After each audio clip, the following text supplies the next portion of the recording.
This is the Bay and Tepe Perspective. I'm Brian Bay. I'm Greg Tepe. Welcome to our podcast. And this week's perspective is on all things football, but I know you want to talk about the NFL as much as possible. NFL, baby. It's back. Yep. Week 1 is in the books. We're getting ready for week 2 to start tomorrow night.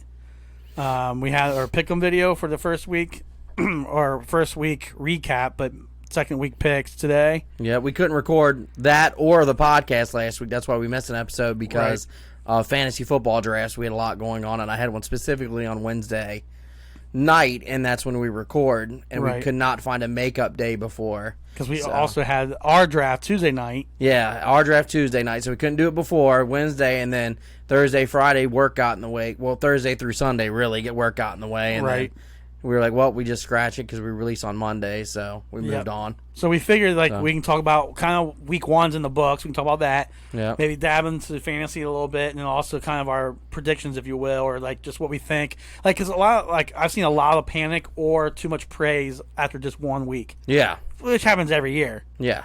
But since we don't have a traditional predictions episode like we did with MLB, we can kind of just go based off what week 1 happened. Yeah. I mean, it's maybe influenced me a teeny bit, but they have 16 more games. So a lot can happen. With that being said, Bengals are 1-0. Yep. Leading the AFC North with the Steelers. But I was going to say, though, I did pick them and pick them. Yeah. I still wasn't the most confident in that pick. Yeah. That was definitely a Homer Hart pick from week 1. Oh, yeah. Because I feel like if I fully picked what my head, I might have actually picked the Vikings to win that going in. Well, based off how things have gone the last few seasons, I get that. And then just our luck on opening day the last few years. And just the fact that the Vikings are supposed to be bringing back a lot of their defense, for one. Yeah. And I feel like you have to do the Homer pick, though, for week 1 because everyone's 0-0. So it's like, so you don't know. And you want to have that hope for your team. Oh, for sure. And part of my reasoning was we were a young team. Yeah. Burrow's coming back from injury. Yep, a big injury. Chase's timing seemed to be off a little bit. Yep. And Burrow only played 3 downs the whole preseason. Yeah. So it's I just didn't, there was a lot of question marks. The offensive line was a question mark if it was going to be good enough. The defense was a big question mark. So there was a lot of doubt going in. I felt like we would start off slow, and maybe we still did. Maybe we're just better than I thought, where maybe we are starting off slow even though it was with a win. Yeah. You can still kind of start off slow and get the dub. Maybe we play the Chiefs did. Well, I was gonna say what if we play Vikings in week 6 and we beat them 42-3? Yeah, I'm not saying we would, but I'm just saying I'm not trying what to if going to overtime against the Vikings is the bottom of our barrel for the year? Well, and not being a homer, I think we could have, because one of the things is the score and the fact we went to overtime, to me, doesn't dignify how that game really went. What happened was, it was late in the game. I can't remember if it was late third quarter, early fourth quarter. I want to say late third. We decided to go for a 4th and short. Yeah. On our own 30-yard line. Yeah. It was almost like Zach Taylor trying to prove he's aggressive too much. And I didn't like the call. We were up by 2 touchdowns at that point. Yeah. And we didn't get it. Vikings got a touchdown, a few plays later. But we were still up 7, and we got another field goal, so we got 10. So we probably got a little lax in some areas.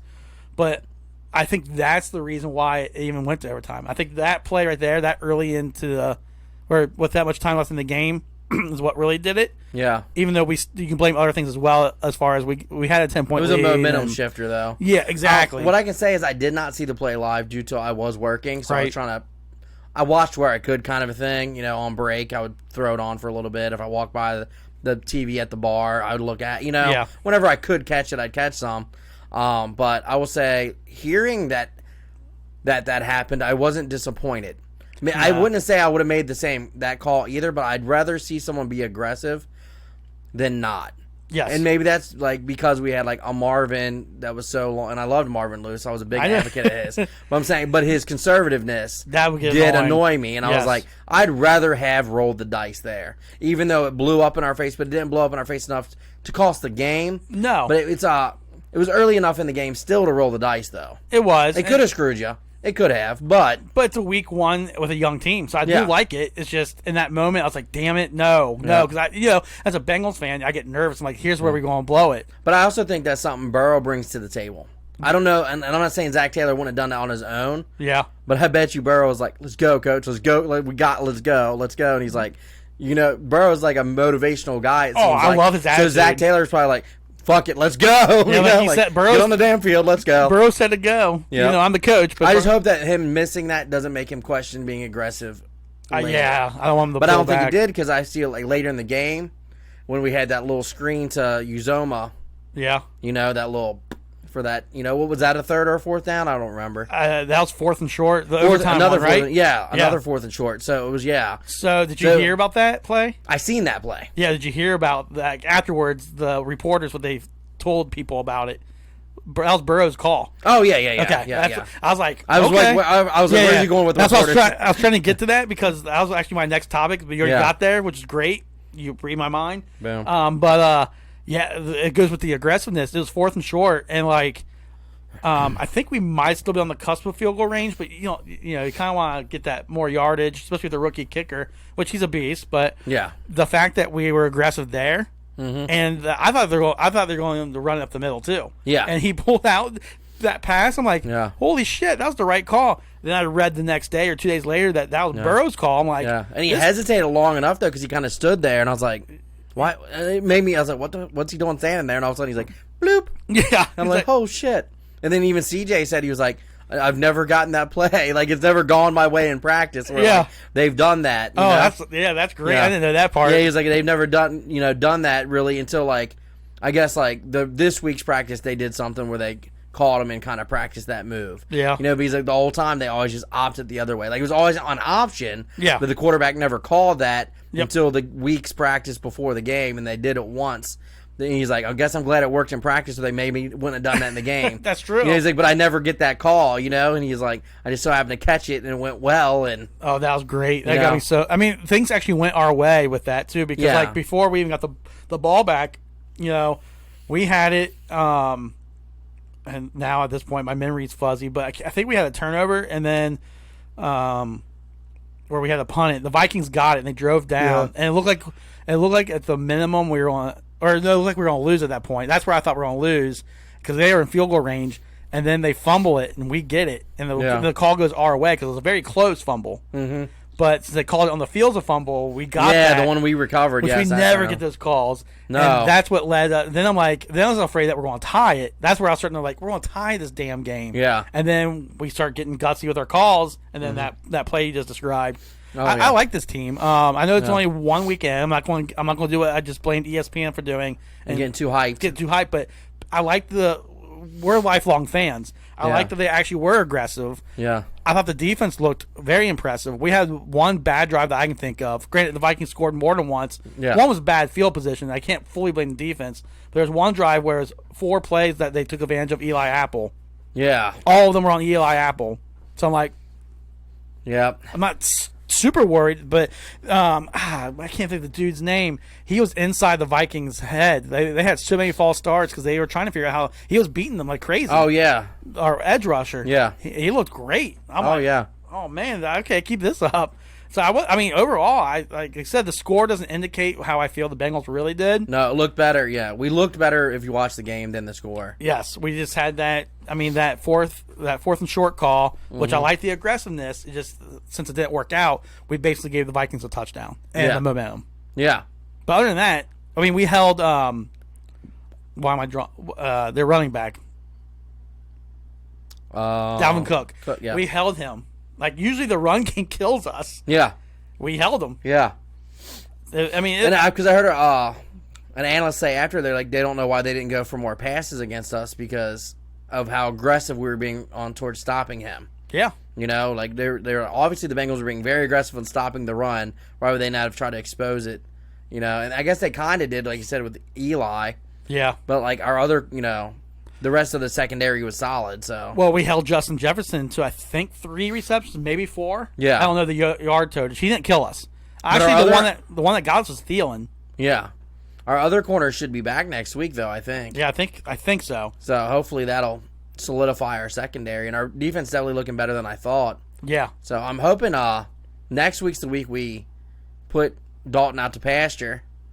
I've been hearing that the Bengals are favored in that game. I don't know the actual Vegas stuff, Yeah. But I've been like seeing stuff like on ESPN and whatnot where like, yeah, they're giving the Bengals the edge because of our pass game. See, last I seen Vegas wise, is we're the 3-point dog. Okay. And at one point we were a 10-point dog. Okay. So because a lot of people got their bets put in at 10-point dog. Yeah. To get Bengals plus 10. Which obviously is amazing for those bettors. Yeah. And even I've seen people betting Bengals plus 3. Okay. I saw a guy, Adam Burns, sent me a text screenshot, and a guy put $300,000 on the Bengals plus 3. Damn. Yeah. So I'm like, shit. Yeah.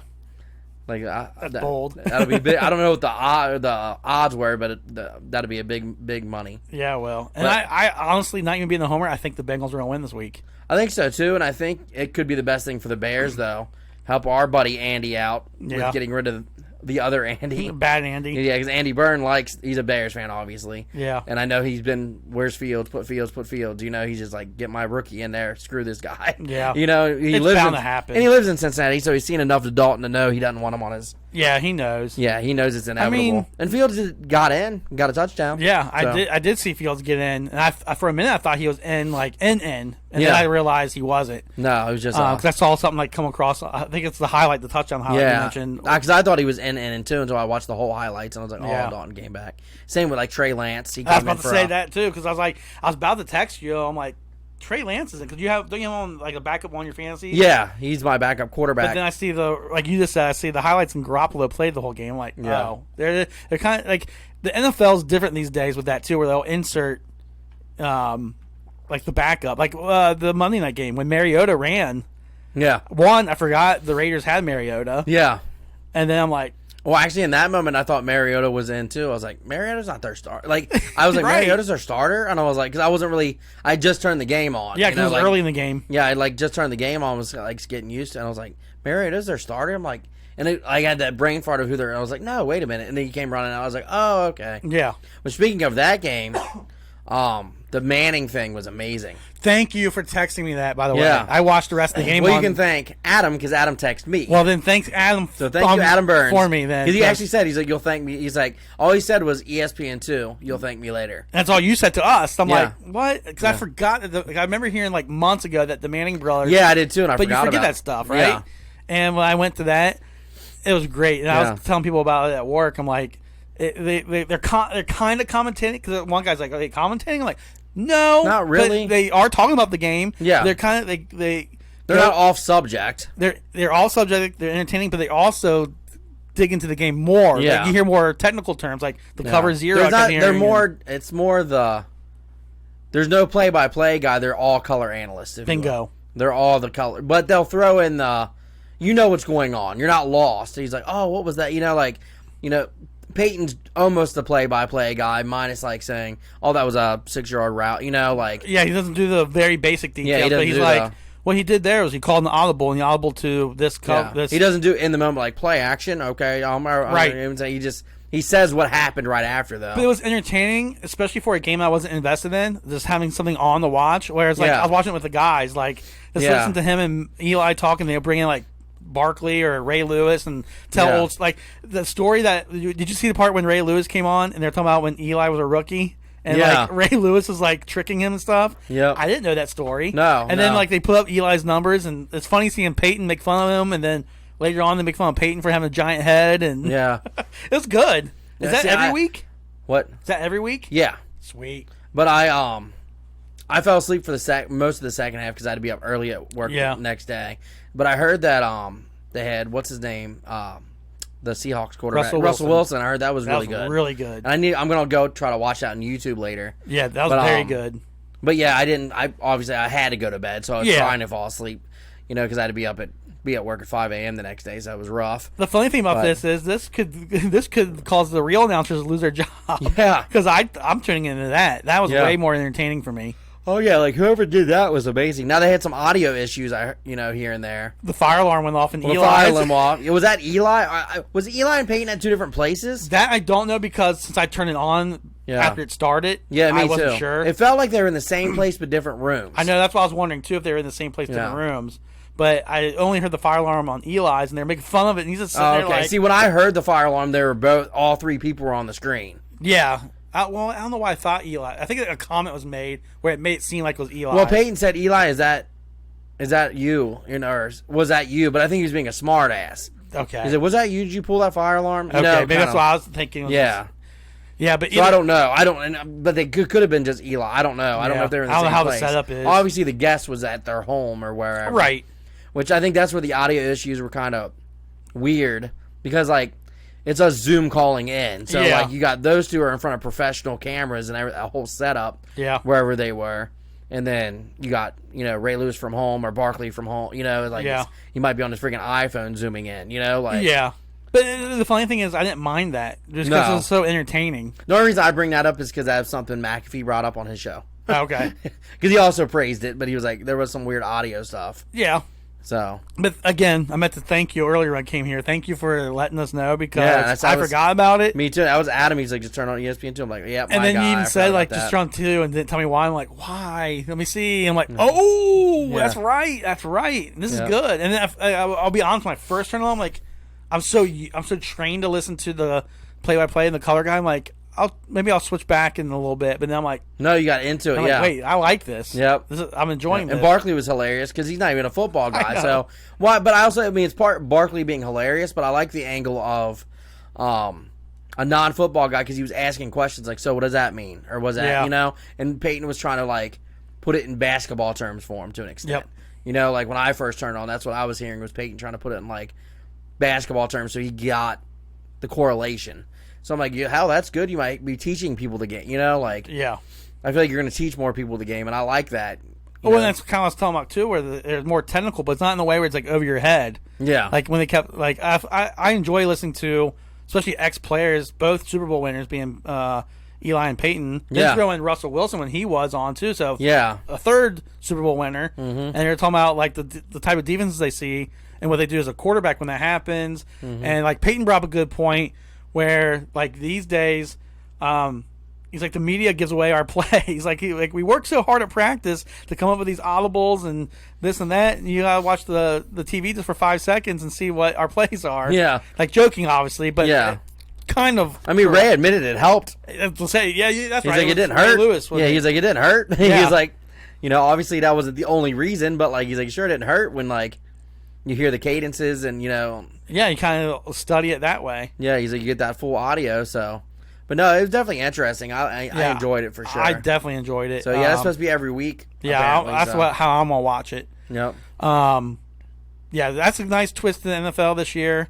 Did you notice? I kind of watching one of the games. There's a new rule change where the replay booth can overturn or correct a play if it's obvious, so they don't waste time going underneath the hood. Did you see that? I did not. Yeah, and I can't remember which game it happened in, but it's supposed to come back on time for the obvious ones. Okay. It might have been the Monday night game, like later in the game. There's an interception that was called an interception, but the ball skipped off the field, and they didn't go under the hood and do all the dicking around. I think I remember seeing that play now. Yeah. I heard them talking about something like that, and I didn't understand what they were saying. Yeah, so I was half paying attention to Monday night. I wasn't going to lie. That's how I was. I was doing other things. So, yeah. So, I think I remember seeing that specific play, and then they were like, oh, they won't go under the hood. They'll just do a quick. Which I like that. Yeah. Because sometimes how'd they learn it, though? Is it like a headset thing? I guess so. Because I remember hearing that the referees have communication with, I think it's in New York. Okay, so it must just be like, they're like, no, that was not intercepted. Yeah, we're not. Yep, don't even worry about it. So that's a smart move, I think, by the NFL. Any way you can make it quicker is a good thing. The replay quicker. Because one thing I heard, not to bring up like spin it into college, but there who was it? I think McAfee's talking about that because he was like, yeah, I'm more of an NFL show, but I want to talk about this. It was the where they get thrown out for the helmet to helmets. The targeting, yeah, they get thrown out for that, but like it takes so long to figure out. Like sometimes it's just a hard hit, and they're still watching it for 15 minutes. Yep. And then they're like, nope, you're not. It's not you're not out. I hate the targeting rule, by the way. I do too. I get it. So do I, but I feel like they try to copy off like basketball. I don't know how exactly, but my thinking is like you have like a level 1, level 2. So like a targeting one, if you get 2 targeting ones, you're out. That's exactly what McAfee said. Oh, okay. Why don't you just do that? Yeah. Rather than he's like, these kids, they only get so many games. Mm-hmm. They're kids, so you're supposed to give them, as much. They're not. He's like, you got to look at the intent. He's like, no, I know when you use intent though, that becomes opinionated. Yep. And that's a problem. So he's like, then why don't you just give them the 2, like technicals? He said the exact same thing. That's hilarious that you said that. Yeah, that's how I see it. Yeah, because I've seen games. I agree. You have too. I know you have. You're a college head where like the kid gets kicked out 2 minutes into the game, and they're not always intentional. No. You have to react to how the running back or receiver is. And the problem is they're suspended for the first half of the next game, too. And I'm like, so you miss a game and a half? It's so dumb. I hate that. I hate that. I'm like, and I guess unless it happens in the second half, then I think they're out for the next game. It's like basically you got to miss like a game and a half. I think it's the rule. Okay. That's dumb. I'm like, that's so dumb. Like, if it's like, obvious. I'm like, that's a good portion of their season, especially if it's on a big stage. Right. You're pulling them out. That might be their time to shine. Because what is it 10 games for a regular season? For college football, I believe so. Right around or there, somewhere around that ball field. Yeah. See, that's dumb. I just don't like it. I like I said, I get the reasoning, safety, blah blah blah, but the lot of ones I see, a lot of them, and I could be wrong, but a lot of ones I've seen are not intentional. No, and he was bringing this is a quick play. No, and he's bringing up the point that 2 things. He's like, 1, that might be the last game that kid ever plays because he's not going to make the NFL. Right. Or 2, you have those borderline guys that maybe have a big game the rest of that game. Yep. And they make the NFL because they're on a nationally televised game. Yep. In the playoff or whatever it is, or it's the guy that plays for Ole Miss, but they're playing Bama that week. So they're getting the exposure. So they're getting exposure, Yep. So it's like you take him out of that. Now he doesn't make the NFL because no one ever seen him on the big stage. He's not getting the exposure. Yeah, it's an exposure thing. So it's like you're just ruining, ruining it over something that wasn't even ill intent. Yes, that's my issue. But to bring it back around was more also the time it takes. Oh, yeah. To quicken the game, to bring it back around is also the fact that it takes like 10, 15 minutes sometimes to figure it out. Which is ridiculous. And that's in any sport. Like, I was when you were bringing it up before you brought up college football, I was thinking another example is NBA. Yeah. Where in the last 2 minutes, they're taking 8 years to see who tipped it last to go out of bounds. Especially basketball in general, like college and NBA, it's the last 2 minutes always takes a half an hour anyway because all the time, if it's a close game, timeouts, all the fouling. timeouts, the fouls, the intentional unintentionals and all that, and the intentional anything to slow the game so that the team that's behind by 5 or 6 has a chance to make up that ground, or if you're down by 10, whatever the score is, you know what I'm saying? That they still have a shooting, they have a shot. They have a shot at it, and I get you want to get it right, but don't take 18 years. Like I get there's ones where I watch it on my TV and I see it's like super close, but you know what? Watching it 86 more times is not going to all of a sudden be like, it's off Brian's hands. There it is. There it is. It's off of his fingernail. I'm like, watch it a couple times, like, all right, this is what we have to go with. Especially if it's that close.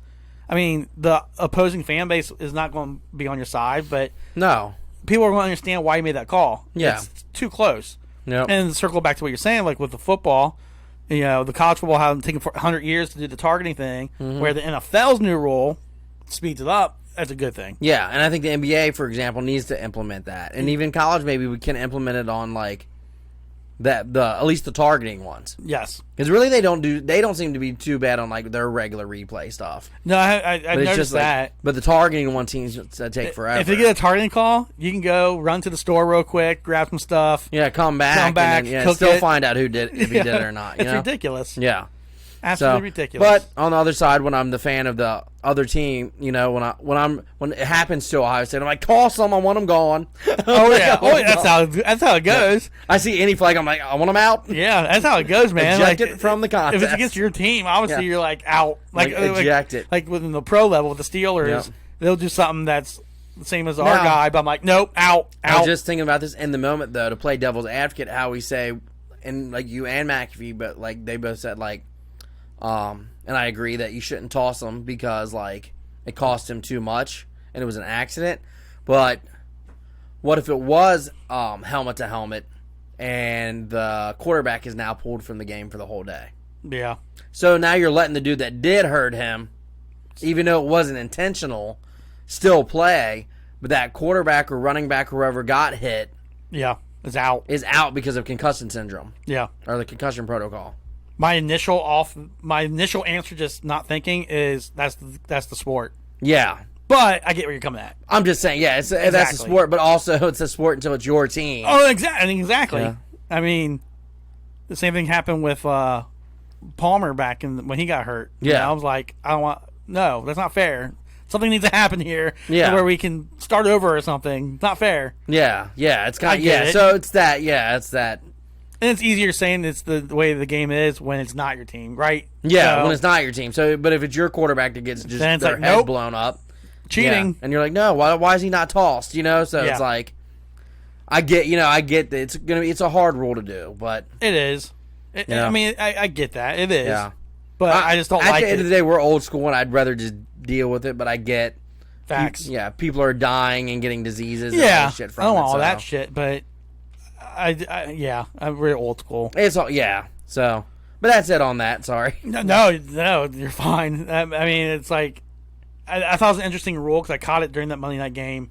I think did I catch it during, it must have been during the Mannings though, because I feel like it was later in the game. Yeah. So I thought it was interesting, but the week one was very interesting in some games. So I watched the Bengals game, and then I tuned in to the Packers-Saints game. Okay. And saw that the Packers were already getting killed. Destroyed. I'm like, what is going on? I saw it just in time for Aaron Rodgers to throw an interception in the red zone. Yeah. He never does. Yeah, he never does. I think they said he did it once all last season or something like that, or once in the last 2 years, something ridiculous, and he did it in the first game. Now, you think that's because he didn't have a preseason? I think it's more that he didn't really have a training camp, which led into not having the preseason. Well, that's what I meant. I think preseason at all, training camp. I think it has something to do with it. I also hear the conspiracy theories that he's showing Green Bay by saying, like, just stab him one more time. Like, they paid me, and I'm one of this totally mess up the year.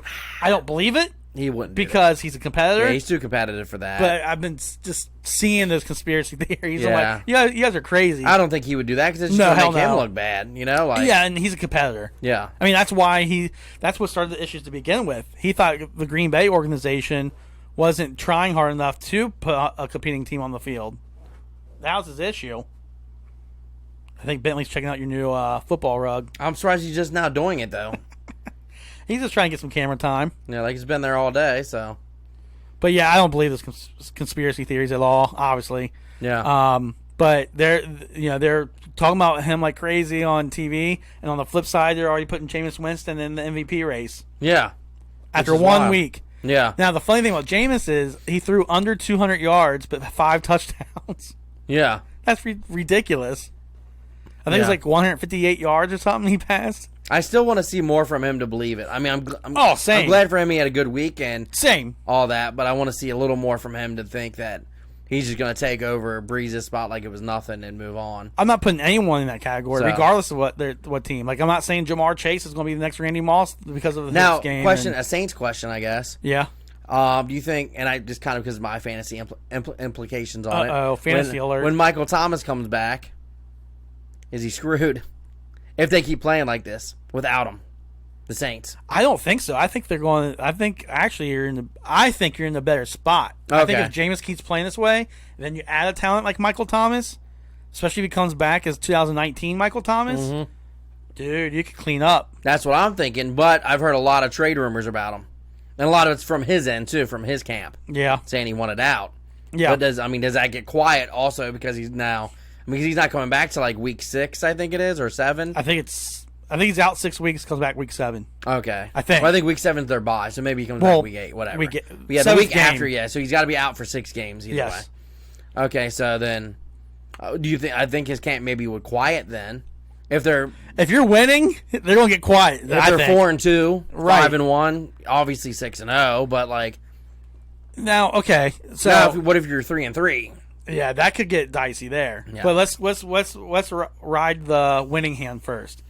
If they can keep this up, their only competitor in the division itself, in my opinion, is the Buccaneers. Yeah. The Falcons are definitely not. Panthers are still too. Yeah, I don't think so. I think the Buccaneers are their only threat. Yeah. With that being said, I don't know if they play the Buccaneers in the first 6 weeks or not. I don't know. Didn't study the Saints' schedule, but that's basically they're poised to be able to win the division, and if not. Based off week 1, they could. They're at least going to be a playoff team, right? Yeah. I think. I mean, I don't know. I feel like it's going to be based off of winning more than anything. Obviously, I think if, let's say, the Saints can keep this up, Michael Thomas will come back, and he should shine. And he's going to want to stay there, and they're going to want him there, right, and all that. But if they lose their next 5, then I can see yes. Yeah, and now there's they're pulling him for that backup quarterback kid. Yeah, Taysom Hill. Yeah, so it's a whole shit show again or something. Yeah, I just know there's animosity between him and the Saints. So I was wondering yes. But I was also wondering if outside the trade, say there's no trade happening, it's just they're so hot and their receivers are hot, they don't want to mess up the receiving core. And there's that. Especially if there's that animosity, though. Yeah. I don't know how much it is from the Saints side as it is from his side. Yeah, but that could play a factor as well. And you don't want to break up the chemistry, like you said. And maybe Jameis connects better with the other guys than he does with Michael Thomas. I mean, it might not be that he's not the least talented one. It's just that Jameis has a rapport because he's been playing with them all season. It's kind of like Burrow with Higgins versus Burrow versus Green last year. Yeah. And Green was also coming off an injury, but I felt like with Dalton and Green had a connection for most of their career here. Yeah. But when Burrow came in, it's like, all right, cool, we got Burrow. Dalton was serviceable. Burrow's supposed to be like next generational. Yeah. I'm hearing stuff that he could take him to the Super Bowl, blah blah blah. Yeah. But he hardly connected with Green. Yeah. He connected with Higgins, another rookie. Mm-hmm. Which worked out beautifully. Yeah. And I have no ill will towards Green, obviously. No. But it could be something like that in New Orleans where it's time to pass the baton to the new crew. Exactly. And Thomas isn't A.J. Green old, but... Nope. But yeah, it's still the chemistry part. It might be time for both sides to move on. Yeah, part ways. And maybe the winning's not enough. Maybe the animosity is so bad where Thomas is like, I just want out. Because I don't know. I don't know the whole story or really hardly any of the story besides I know there is animosity. So right. I was just curious because, that's one of my stud receivers, obviously, well, yeah. that I would enjoy having back. But because I'm just afraid that he's going to come back, like he'd be able to play after his 6 weeks or whatever, and then... they're still not going to play him, right? Then he's active, So and then you're like, do I hold on to him? Yeah, because I'd have to make a choice because I got to pull him off the IR slot, right? So it's like, all right, I got to pull this dude off IR and activate him basically on my roster, right? But they're going to activate him and let him sit there to die, or mess around. He's one of those players where it's hard to just cut him from a fantasy. No, he was my number one overall pick. He's my number one. He was my first rounder in our initial draft. Yeah, so even more so, you're kind of like, I have to sell this guy. And it's a dynasty league. I don't know if I mentioned that to the listeners. It's a dynasty league, so it's not so easy just to cut people. It's not a year. It's not even you're not starting fresh next year. No, and it's not a keeper where you can just it's a dynasty league, so there's no, Obviously, I'm not going to cut him. I'd still try to trade him for something. Yeah. Honestly, I would never outright cut him. No. I figure I could get at least up. Well, how many rounds is our draft? 6 rounds? 6 rounds, yeah. Yeah, I could at least probably get a 6-round draft pick out of them at minimum. Well, especially with some of the guys like to trade anyway. So yeah, but I figure at minimum I'm getting something out of him rather than cutting him for nothing. So. Yeah, you will because he still has the talent. I believe. I don't think the injuries were enough to be like he's not the same guy. Yeah, I figure someone in the league would give me something for him. Yeah, but I'd probably get something for him today on the injured reserve. Yeah, I'd probably get something for him. I'd assume. I would assume you would. So it's just the point that I don't want to have to trade him either. I want to keep him. I've drafted him to keep him for the rest of his career, basically. Right. So or at least towards at least a few more years. Yeah. Yeah. No, I wouldn't get rid of him, and if I did, it'd be via trade. There'd be no cutting. Mm-hmm. No cutting. I was just wondering what your thoughts were, if how that's going to go down. Yeah, I think in the best case scenario, Saints keep on winning. They're 4-2, 5-1, whatever, maybe 6-0. He's like a midseason addition to a team that's already doing well. And he's like, what? I may have my animosity, but maybe I can let bygones be bygones, and at least for the rest of the season, right? At least get through the season, and then if you still want to trade at the end of it, but then figure it out. Flip side, even if you're 3-3, like you said before, that could be enough where he's like, no. Now, best case trade scenario. And this is something I've thought of, is that he gets traded to said Green Bay Packers. I was about to say, I swear, if he goes to Green Bay, put him with Devontae Adams. And Aaron? Yeah. Oh, man. Yeah. Yep. Because then they'll be in business then. Yes. And then they can't double, who they're going to double, Probably still Devontae at first. So that means my guy will be singled. Yeah, I would assume Devontae at first because he has the chemistry already with Rodgers. Yeah. And he's going to be their number one, at least, I think based off last year, especially, that's why I put Adams above Thomas right now. Yeah. But yeah, it's a tough situation to be for a defense. Like, who's your main focus? Yeah. So, but that'd be interesting. But I would like that move for him if he was going somewhere. Right. That's probably my perfect spot, because I think he'll get the most love there, and he's got a great quarterback with another great receiver, so you don't have to be the guy either. Right. You know what I'm saying? So. Okay, I know that Green Bay scenario, but what if it's not Green Bay? Like, what if it's like Seattle or? I wouldn't be mad at Seattle because they have Russell Wilson, and I think then Lockett's been and Metcalf. Well, he can still shine there, or even like the Rams, because the Rams, I feel like the Rams have a potent offense. I mean, I'm not mad where they go. I like Green Bay because they don't have a lot going on the receiving core. Oh, that's why I initially he comes in. He comes in and he's automatically at least the two. Because Green Bay has Devontae Adams and then an old Cobb. Yeah. Vandes Scantling or whatever his name is. Yeah. Tanyan as a tight end. Yeah, but nothing. Nothing to phone home about. Yeah, exactly. Where that's why I would not want him to go to like Kansas City, even though that's a great offense. Yeah, but they already got a lot going on, dude. Like they already got Tyreek and Kelsey and all kinds of shit going on. I don't need any. You just reminded me of something. Kelsey was one of the guests on the Manning and Manning one. Yeah, no. Did you see that? No, I wanted to. Okay. I think that was in the third quarter. They said he was going to be. Yeah, he was great. I forgot he was on there because he didn't realize he was playing this coming week, for one. And so they were making jokes with him like, you're in Baltimore, not in some other city. He's like, oh. Like, make sure you take the right flight. And then he accidentally cursed on the air. He's like, my bad. He's like, something about shit. Yeah, he's like, oh, my bad. And he was great. So sorry, I didn't mean to cut you off, but I thought about Kelsey was on there. And yeah. I mean, he's like you said, with Kansas City, with Kelsey, Tyreek Hill, Yeah, they just got a lot going on there already. Almost too much going on. Yeah, so I'm like, I don't want him going somewhere like that, like. They couldn't keep Le'Veon Bell. No, granted, I know then of course I don't want him going to a shit team. No, gosh, no. But that could happen if it's a trade scenario. New Orleans can trade him whoever the hell they want. Exactly. Especially if it's for like a first rounder or a second rounder or something. They're going to want to trade him to a team that's going to have a high one. So they're going to want to trade him to what they think is going to be a shit team. Yes. So even if it's just for the rest of the year. That's what I'm saying. Because I don't know what his contract looks like. I have no idea either. That I don't want to get into that. I have no idea if it's if he's going to get traded into a 1-year deal or however it is. But right. Either way, I don't. Yeah. I'm trying to get him back this year and make him productive this season. Yeah. Because I need him to help. Me not having him, like last year, I was the first one out on the playoffs in that league. Yeah. If I would have had him, I would have been definitely in the playoffs, in my opinion. Well, naturally, he had a down year the year after he had like his breakout year. He had a down year and he was hurt. Yep. So it was a combination of he wasn't playing well when he was in, and then when he was in, he was hurt. I think he got suspended one game last year from the team. And he got suspended. Yeah, there was all everything going on. With animosity. There was a suspension, an injury, and he just wasn't playing generally well when he was in there, whether that was due to the injury or he was trying to play through or not. Yeah. Either way, the numbers were not good. No, they were not. They were not the 2019. To me, he was the best receiver in the league after 2019. Yeah. That's why I drafted him in the first round. Yeah. Because I was like, I want the, I missed out on all the running backs. I forget what pick I had, like 5th or 6th or something. I don't remember. I was kind of in the middle-ish. Yeah. I missed out on all the running backs. And I was like, well, I want to get the best. My philosophy was get someone that's the best at their position. You'll get points, PPR, and all that. And it's PPR and all that. And I was like, well, I want to get best position, and I wasn't going to take a quarterback that early, even in a dynasty. Yeah. So I was like, all right, I'm going to go Thomas.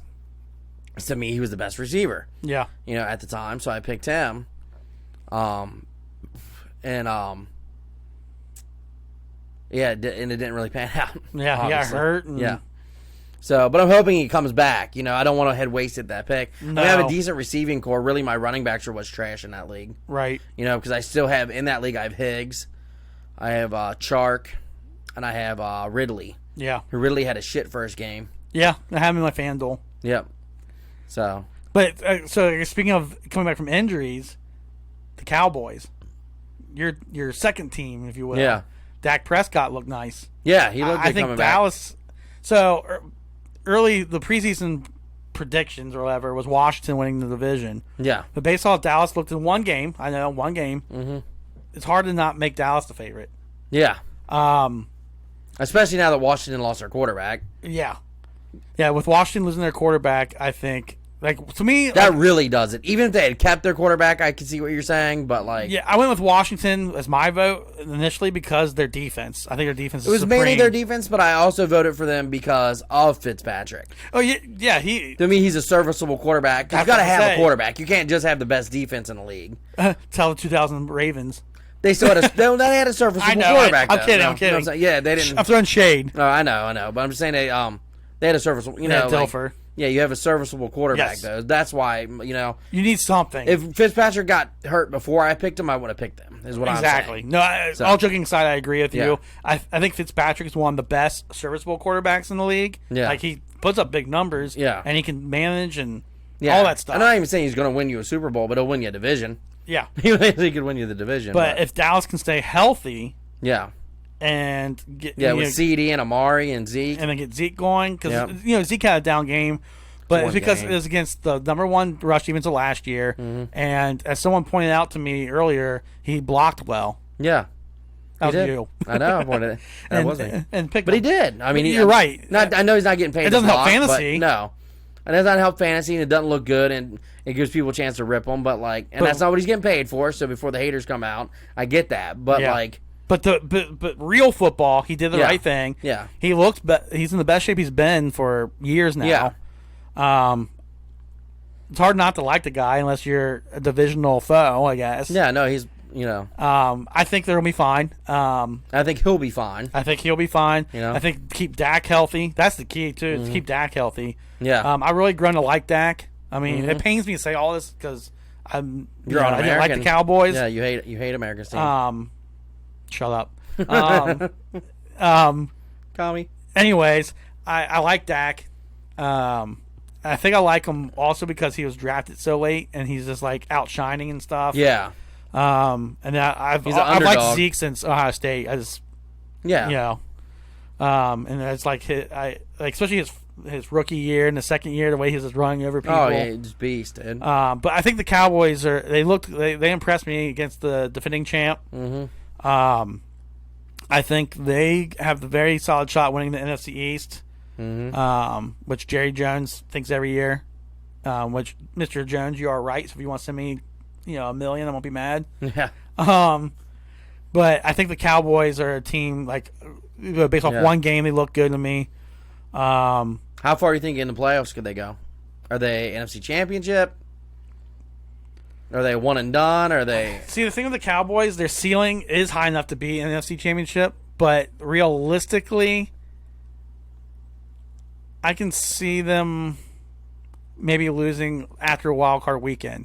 Yeah. Do they get a bye, or are they one that's playing on wild card weekend? I think they play on wild card weekend. Yeah, so they're not in the top. What, you got to be top 2 teams to get that?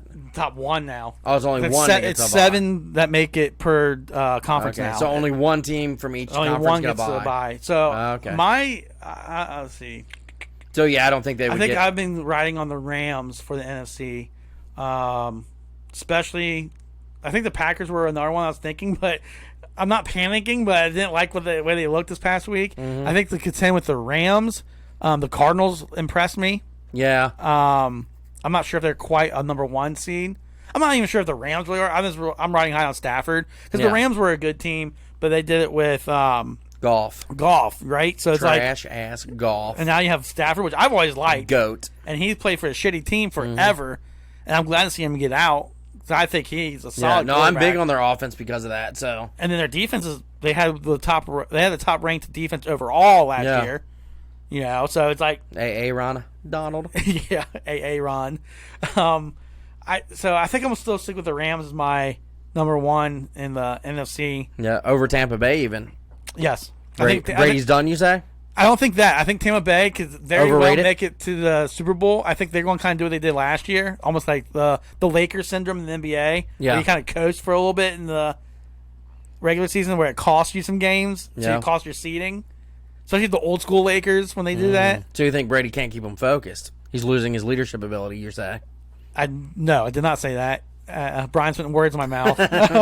I just think it's going to be something like last year, and then the media is going to be like, "Is Brady done?" Blah blah blah. We're going to freak out. Tear it up in the playoffs, and Who do you have? I mean, do you want to say who your Super Bowl is?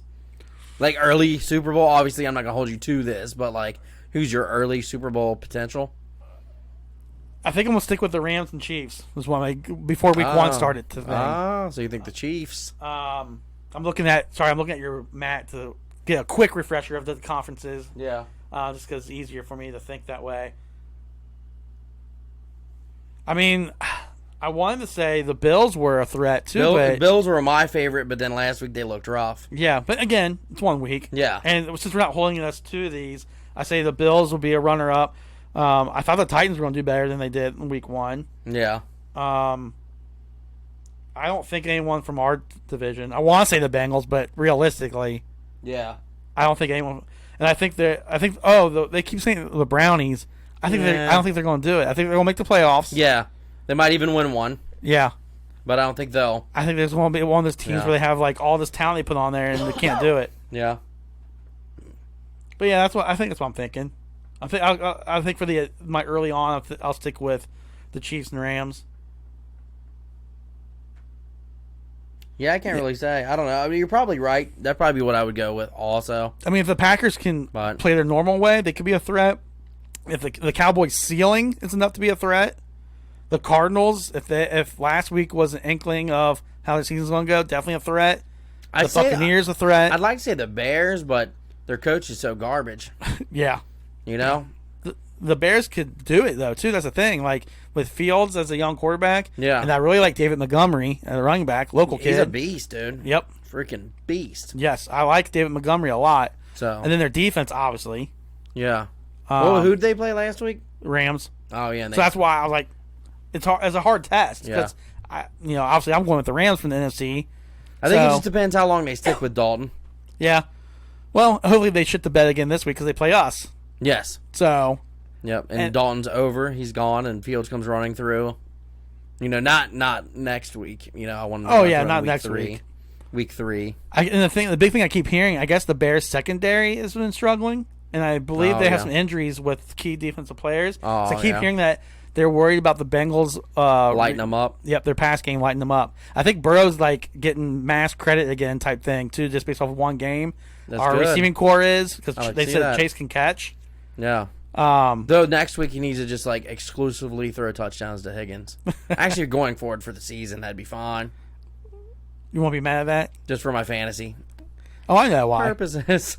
It reminds me of last year when I text you, you're at work, and I'm like, Higgins, you're like, is he dead? What happened? Yeah, did he die? No. Like, no. He touchdown. Good. Yeah, you have a good pick. I think it was a game. I think he had a game where he had 3 touchdowns or something crazy, and I'm like, dude, that was a smart move. Yeah.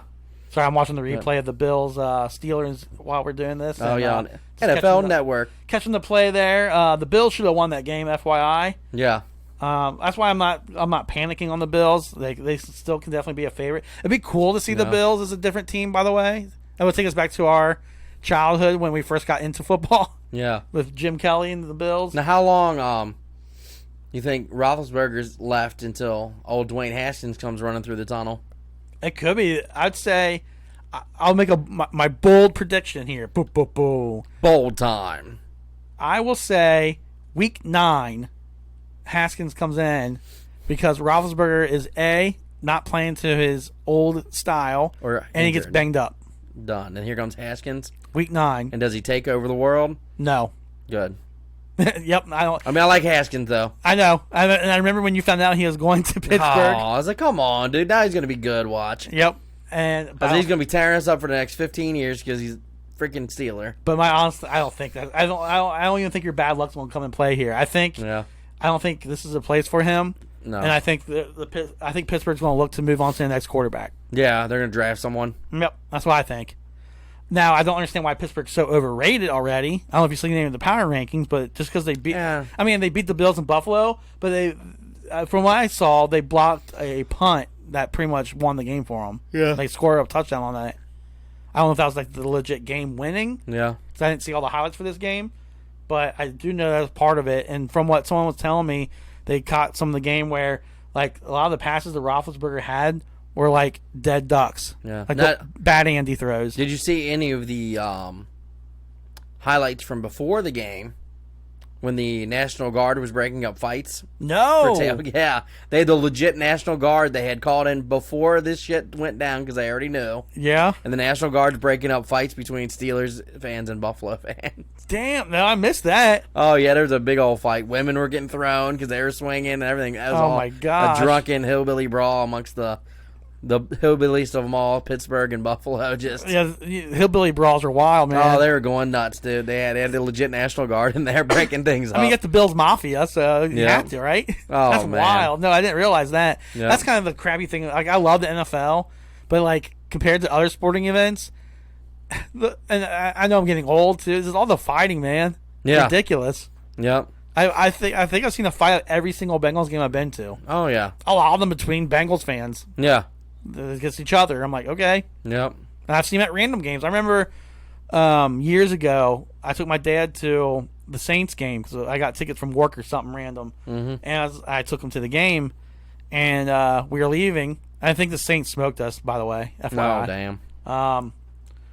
I just saw a fight at a Saints game. They're not in our division. Who cares? But there's a fight. Now, one of the hardest hits I've seen was after I think it was a Ravens Monday night game I went to. Mm-hmm. The guy got socked. Anyways, it's not a fight podcast, but it's just football's wild, and that thing about the National Guard's wild. Now, did you also see at the Washington football team game that it was raining poo? No, you didn't see that. No. All this one lady got soaked with pee and poo water. Oh my! Like she was right under the pee and poo bust of the pipe. Oh, I'll be so mad, man. Yep. So mad. Yep. No, she hit her directly. Like one lady was soaked directly, like right, like she was like got thrown into a pool of poo water. Oh my! That makes me want to throw up right now. Oh yeah, it was funny because they were like videoing it, like, oh my god, that's sewage water. You can smell it. And then they showed that lady, and she just stand there like she had long hair and it's just soaked, clinging to her body and her face. Gross! It's so gross. Oh man, I'm sure that's a lawsuit and shit. She needs to get something. Yeah, poo water, dude. Yeah, poo. if I get poo on me. Poo water, dude. Oh. And it was pouring. It wasn't even a little bit. It was like a river, like just... Excuse me while I go gag. Yeah, there's an old dude jumping over the seat trying to get away from it. That'd be me. Yeah, you got to YouTube both those things. Yeah, I need to. That's wild. Hilarious. That's wild. Oh, did you see? This is college football, but the U, there was the cat that was hanging from the thing. Yeah. Did you see the cat at all? No. Oh, man. Okay, so it's like upper deck. The cat somehow, I don't know where the cat came from, but the video just started and the cat's hanging, like Lion King style, with his hanging onto a banner.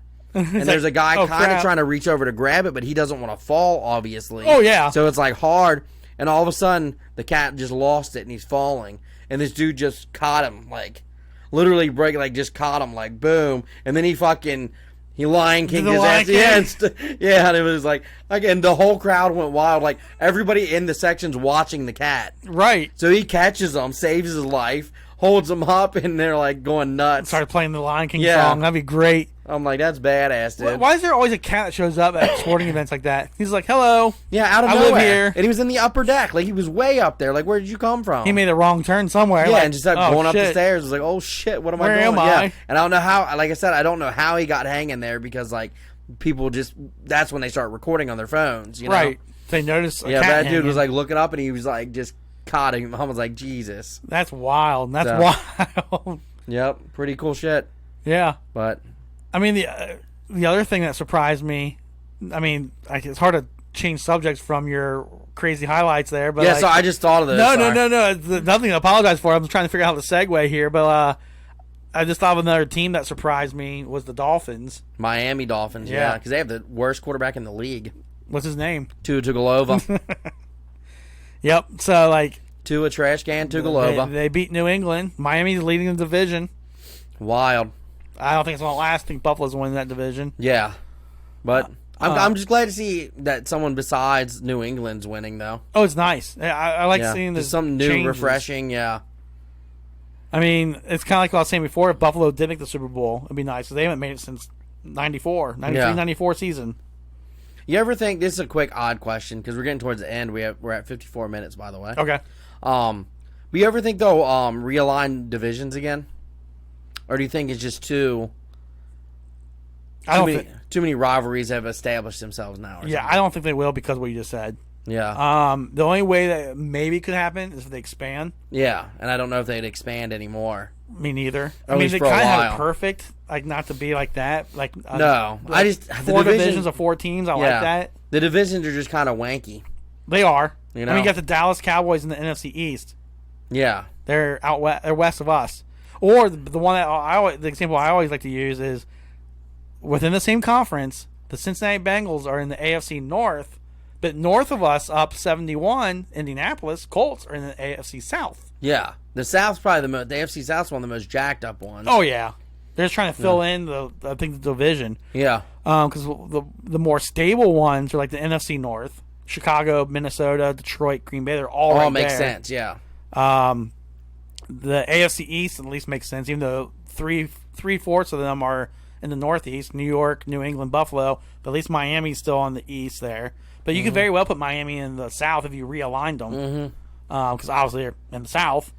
Yeah, because to me, you would put Baltimore in the AFC East. Yes. And then you'd put Miami in the South, and then you put the Colts in the North. Yep. And they probably should have done that when Baltimore went from Cleveland to Baltimore, but they didn't want to. I guess I don't know what happened with the division at that time. Me neither. I wish I had an answer for you. Yeah, as I can't remember. They probably needed to keep them in our division because we lost a team. Probably. So I don't remember. It's probably logistical reasons. Yeah, because that was still back in the old Central days or something, wasn't it? Though that was. Yeah, it was right before they. It was right before they created the divisions. Actually. Yeah, before they did the like North. 3 years before or something. Before they redid the divisions, then yeah. It's weird to think that because that's why, for you young guys out there that don't know this, the Houston Oilers were our biggest rival. Yeah. But we were both in the AFC Central. Yeah. I mean, we still hated the Steelers. We hated the Steelers, the Browns, and the Oilers. But the Oilers were number one of the hatred from. Yeah. And what was the Central? It was us, Houston. Was it Pittsburgh and Cleveland? Pittsburgh and Cleveland. Okay. Yep. That makes sense. Yeah. How many teams is that? Pittsburgh. 4. Houston? I think I thought there was 5, but maybe not back then. We gotta think the NFL expanded to the Jacksonville Jaguars and Carolina Panthers in '96. I want to say '97, around there. Yeah. So it probably was his 4. I mean, I really don't know the old divisions as well as I know, like the current ones. I can rattle off. I just don't remember what happened. Yeah, with when Browns went away in Baltimore. Obviously, by stayed in in our division in the Central, right? But I don't know if someone got added in. I just Yeah, I don't think so. Now that I maybe we just went with 3 for a little bit. Yeah, I'm not sure. Or maybe we had the 5 and went to 4. I don't know. We'll have to look that up. Yeah, that was still in the era where that was just my question. Is if you ever see a realignment happening, and I don't either because of the money, but yeah, and I think if they were to expand, maybe. And I think they established the rivalries, like you said, in a lot of the divisions. Like some of the newer ones have some of the better rivalries now because they finally established themselves. Like the NFC West, with the Seahawks versus the 49ers, or in the AFC or the NFC South with the Saints and the Buccaneers, or the Saints and the Falcons. Like those are good rivalries. Yeah, now. I think to me it's just the most random ones. The AFC South. Like when I hear my buddies that are Colts fans talk about, man, I hate Jacksonville. I'm like, what? Yeah, because I'm so indifferent about Jacksonville. I'm like, oh, okay. Well, for them, that's probably the most random division because they have Jacksonville, Houston, so West and South, and Tennessee. Tennessee's the closest, and they're all new teams to us. Yes, except for the Colts. Yes, because like Houston, the Texans. Obviously, I remember when they came. Yep, we just talked about Jacksonville. Yep, and then Tennessee was Houston Oilers. So yeah, I remember when they moved. The Tennessee Oilers for a little bit. Yeah, so it's like the whole. Yeah, it's like all new teams basically. That's like the expansion division. Yeah, minus Indianapolis, who was just a move. Well, technically Tennessee was a move too, but neither here nor there. They renamed their team. Yeah, they still hold the Oilers franchise records and all that because it's technically the Oilers, where the Texans are a brand new team. Yeah, but they changed everything. Where the Colts did not. They only changed their city. Kept the name. Yeah, they didn't even change their. They don't even change their uniform. Same uniform Unitas wore. It seems like, you know what I mean? Like. So I never even really thought about that. Like I know back in my mind I have, but you bring it to light. It's like that's like the expansion division. Now I heard this, and I don't know if this is true, because it was one of them videos that you catch that may or may not be true. Right. But Irsay, who owned the Colts, I don't know if it was him or his dad. Did his dad own the Colts too? I want to say yes. Okay, so I think it was his dad then. Mm-hmm. But this is when they were in Baltimore. Mm-hmm. The dude for Baltimore wanted to get out. He didn't want to own them anymore, or he wanted to move them, or what. He wanted to do some shit. Yeah. And he wanted to sell them or whatever, but he couldn't sell them for whatever. There's a whole shenanigan that went on. Yeah. So Irsay bought a different team and traded the teams. Okay. He bought, I forget who it was, someone on the West Coast though. I don't know if it was the Rams or Right. I feel like it might have been like the Rams or something, or it was like one of those teams though. Yeah. He purchased them and then traded to whoever that guy that owned Baltimore at the time was. Interesting. Yeah, because he was like, well, because they were for sale. Yeah. So there was a West Coast team that was for sale. So the dude was like, he called him. He's like, well, what if? Oh, he could know the dude that owned Baltimore would rather had owned that team. Yeah. I think was the case because he was from like out west. Okay. But to buy when he did in the NFL, he bought any team available or whatever. Yeah, it was weird back then. Weird shit. Yeah. Either way, and so he wanted to, but they wouldn't let him like buy them and then leave Baltimore on owned. Yeah. So the dude, Irsay, bought whatever team that was. I don't want to misquote it, but a West Coast team. Yeah. And was like, but he called him first. He's like, what if we trade? And I guess they got the NFL to buy into a trade.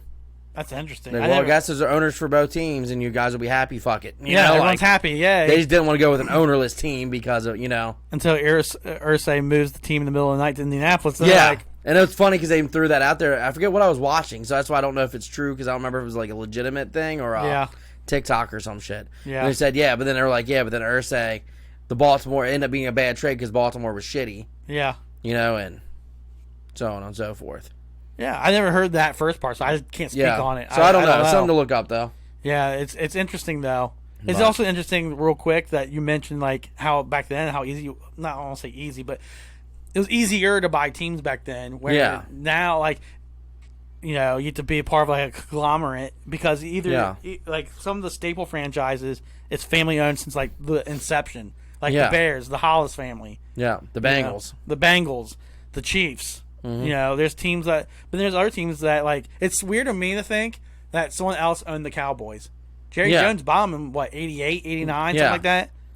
That's weird to me that he's the face of the Cowboys. Yeah, but somebody else owned them. No, yeah, so he only has 3 rings. Yeah. Granted, the other guy has 2, so it's not like he still has more than the other guy. But yeah, the point is, it's just weird how things are these days in sports. And I heard that Jay-Z is looking to buy the Denver Broncos. By the way, saw that yesterday. Yep. Nice. Does he still own part of Brooklyn, or did he sell those? I feel like he sold his. I feel like he sold it too, just so he can do other stuff. He had to get out. Yeah, because I thought I heard that too. Yeah, but I know Bezos has been trying to buy a team, and I mean he's like the most powerful dude in the world, and he can't buy a team. Like Jay-Z's about to trump him as the most powerful. He's powerful too. So I'm overstepping saying Bezos is the most powerful, but he's the richest. I think a lot of people might agree with you there. Yeah, I mean because he's the richest. Yep. But he was not the richest for a little bit though, because Elon took him over. Yeah, I remember hearing him getting up like a joke, obviously, like him being pissed off. He's not the richest man now. Yep. But all right, we're at an hour 2 minutes, so I guess we should probably wrap it up. Yeah, because I can ramble forever about the NFL. We'll do more. We'll have more. Yeah. So. But yeah, I mean, I'm excited. The season's here. All right. I won 3 of the 4 fantasy leagues. I lost all mine. So, but I always start slow, so I'm not too worried. Nah, 1 week. But all right, well, we'll see you next week. See you next week, and remember, kids, Hoo Day. Hoo Day.